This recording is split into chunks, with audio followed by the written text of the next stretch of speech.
What is up, guys? In today's video, we are doing another top 5 combat money-making guides for mid-levels. We have made 4 other episodes in this series, and you guys have clearly enjoyed them. In the last one I made, I said I was not going to make another one, but I have unlocked new monsters and discovered some new ones as well, so that is why I'm making another video in this series. If you have not seen the last 4, definitely check them out. They are in the description. I have also made 2 combat money-making guides for high levels and 1 for low levels. If you're interested, check those out. They are in the description as well. If you guys enjoy this video, leave a like and please consider subscribing to the channel, as around 90% of you guys watching this video are not subscribed and we're getting closer and closer to 5k subs. If you have any suggestions for monsters that make profit for low, mid, or high level accounts, let me know and I will check them out. Also, there is always a ton of debate in my comments over what a mid-level account is, so when I say mid-level account, I am talking about an account that is around 75 to 100 combat and has around 70 in combat skills. Not all the methods that I will be showing require 70 plus combat stats, but if you do have between 70 to 85 in any of the combat skills, you will make more money per hour. The money per hour will be based off of mid-level accounts and also the testing I've done myself. Now, let's get started. Keep in mind the monsters are in no particular order. The first monster I recommend to do for profit is the Spidlings. These are super easy and profitable to do. The only requirements for the Spidlings are completing the Tower of Life quest, but I would also highly recommend completing the AROY medium diary because it will note the drops from the Spidlings. If you do not have the medium diary complete, your profit will drop tremendously. The gear I'm using for this is the Helm of Nadasnot, the Fire Cape, Amulet of Fury, Honorable Blessing, the Abyssal Whip, the Fighter's Torso, a Dragon Defender, the Obsidian Legs, Barrow's Gloves, Dragon Boots, and the Berserker Ring. Keep in mind you could upgrade this setup to full bandos, the Torture, and Primordial Boots, but I'm trying to keep the gear setups more affordable. In the inventory we have 13 red spider eggs and 13 raw sardines because each Spidling is made of 1 of each ingredient. We also have the Ardoin Cape to teleport to the monastery, which is extremely close to the Spidlings and probably the most common teleport used. You could also use the Draymond Staff and use the Fairy Ring, which is a little closer, but you would probably need to have a Fairy Ring in your house to make that worth it, so we will not be doing that. We also have the Ring of Dueling to teleport to the bank in between trips. Now I will show you guys how to get there. Go ahead and use the Ardoin teleport to teleport to the monastery, then run east towards the watchtower and the dungeon symbol. You can also use prayers like Piety during your kills, which is what I recommend. Then enter the tower and climb down the stairs, find an empty world and run to the Symbol of Life and begin activating it so the Spidlings spawn. These kills will go super fast and it will consume 1 ingredient each time. Just keep activating it and continue to kill the Spidlings and make sure to pick up the noted spider eggs because that is where the money comes from. The drop that makes money at Spidlings is the 3 to 6 red spider's eggs that they drop per kill. With the medium diary completed, they are noted, making them extremely easy to pick up. If you do the Spidlings, you will make 600k plus GP an hour and even more if you have higher stats and better gear. The next method is actually an extremely unique method that makes major bank and also gets a ton of range XP. This method, however, requires close attention and can be a little overwhelming. This monster is the Scabberites. The actual requirements for this method are the completion of the contact quest for access to the bank and the monsters, as well as the dwarf cannon quest for the cannon. You don't necessarily need this, but it is highly recommended to speed up kills and to make more profit. You also need 40 prayer to use protect from missiles. The gear we are using is high magic and melee gear. We're using the Varak's Helm, which can be replaced with the Nadasnot Helm, the Ava's Accumulator, Amulet of Fury, the Toxic Blowpipe, but you could use a rune crossbow and shield instead, the Honorable Blessing, the Carol's Top, Varak's Plate Skirt, Barrow's Gloves, Pegasian Boots, which I did spend money on because they offer more bonuses than the Snakeskin Boots, and we also have the Archer's Ring. In the inventory we have 1k cannonballs, which typically last 2 trips, the Dwarf Cannon, 4 prayer potions because we will be praying the whole time, an Antidote Potion for the Swarm when it attacks, a Bastion Potion, Alchemy Runes for the many alchable drops, the Pharaoh's Scepter for an easy teleport to Sophonim. You could instead teleport to Polnavich or Narda and use the Carpet Ride, and the last item is the Kandra Easy Diary headgear reward. I highly recommended you complete at least the Kandra Easy Diary for the headgear or get the Bruma Torch from Wintertodd because they are both inextinguishable light sources, and the Scabberites use a special attack that extinguishes your light source if you do not have either of those items. You could use another light source and bring a tinderbox as well and relight it as fast as possible instead. The rest of the inventory is manta rays. When you are geared or ready, go ahead and use your teleport on the Pharaoh's Scepter. Once you are in the pyramid, you will go ahead and exit out the door. You will now be in Sophonim and you're going to run to the east, enter this building, and then you're going to climb down the ladder. The bank for regearing is right there, so that's actually really helpful. You're then going to climb down the ladder, go ahead and click the top option. Then you're going to run to the west. Go ahead and pray Protect from Magic because there is a magic scarab right there. Keep going, but stop right before these traps. Make sure to search them and then click yes, I'll give it a go.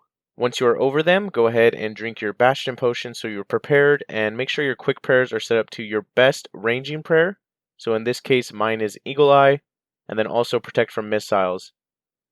Then you are down in the dungeon, run south, and turn on your prayers, and this is where you'll set up your cannon right here.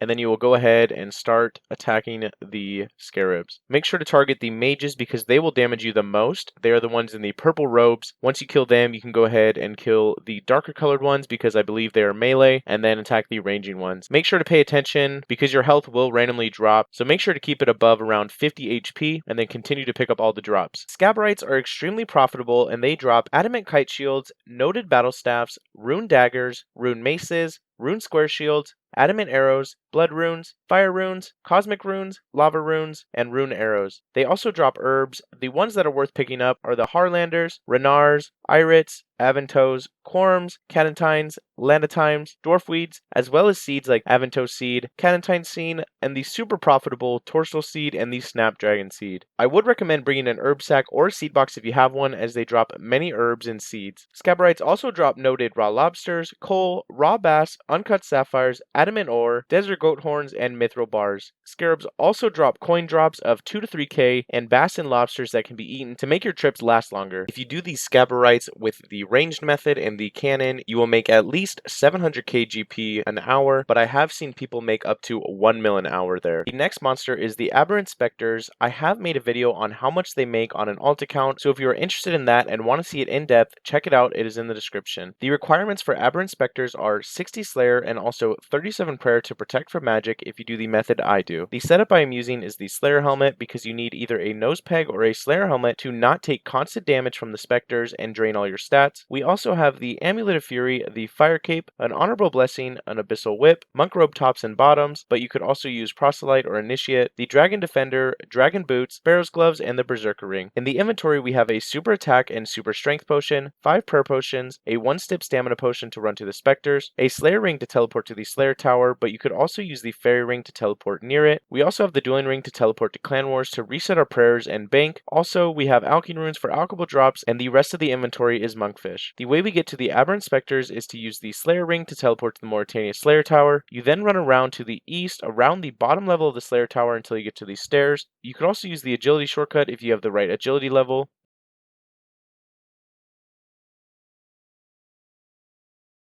Once you get to the stairs, go ahead and go up and run around again to the northwest and then walk through the door.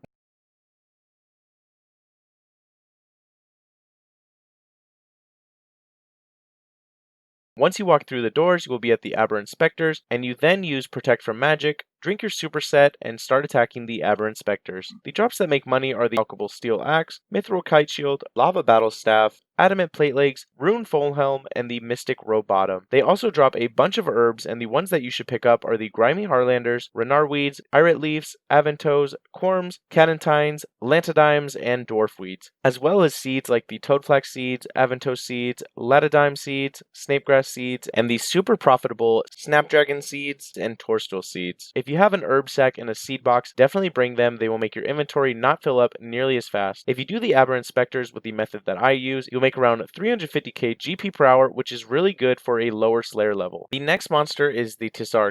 These monsters used to only drop the obby weapons, but now with the release of the new city within the volcano, they can also drop obsidian armor as well if you kill the right ones. The requirements for the Tiësto that we will be killing is to have a fire cape and show it to the Tiësto guard to enter the barrier. If you're using Darox, then you also need a dwarf cake from the RFD dwarf quest, and I also recommend praying Protect from Melee the whole time, so you need 43 prayer as well. The gear I am using is full Darox because it is the best method in my opinion for killing the Tiësto, but you could also use Proselyte or Initiate and a whip with the Defender as well. Both are good options. I am also using an Amulet of Fury, the Fire Cape, an Honorable Blessing, Barrow's Gloves, Dragon Boots, and the Berserker Ring. In the inventory we have 2 Super Combat Potions, the Dwarven Cake to lower our HP, a Drayman Staff to teleport using the Fairy Ring, but you could also just run there from Musa Point, and the rest of the inventory is Prayer Potions. Once you're ready, go ahead and equip your Drayman Staff, and then configure your Fairy Ring to BLP. This will take you inside the Tiësto area. Once you are here, go ahead and run southeast Click on the gate and the guard will tell you you cannot go through, so you need to remove your fire cape and show it to him.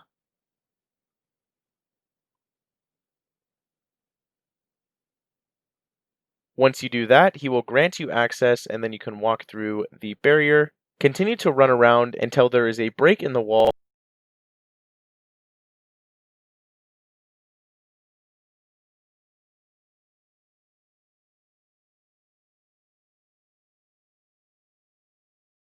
And if you run a little bit north, this is where the bank will be, right past the lava pool.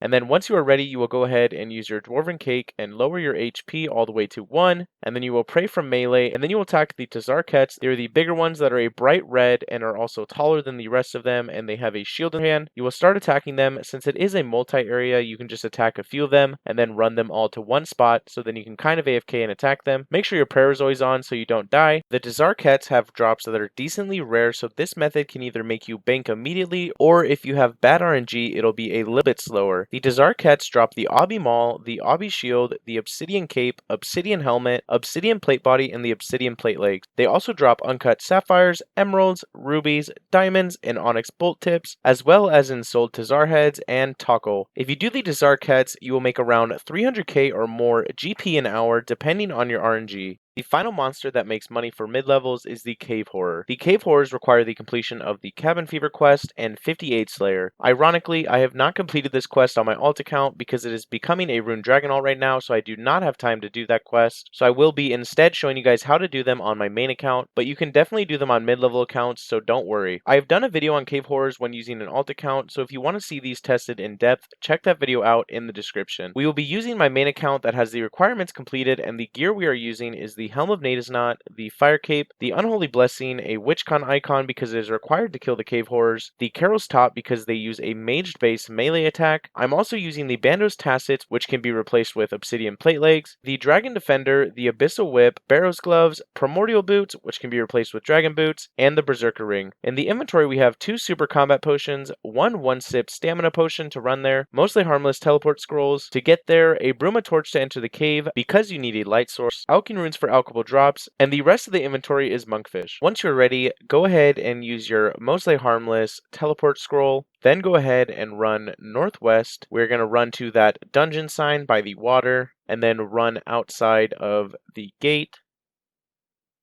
Once you are through the walls, go ahead and run east. There are some monsters out here that will attack you, so just be careful, but continue to run until you get to the dungeon. Make sure you drink your stamina potion so you don't run out of run energy.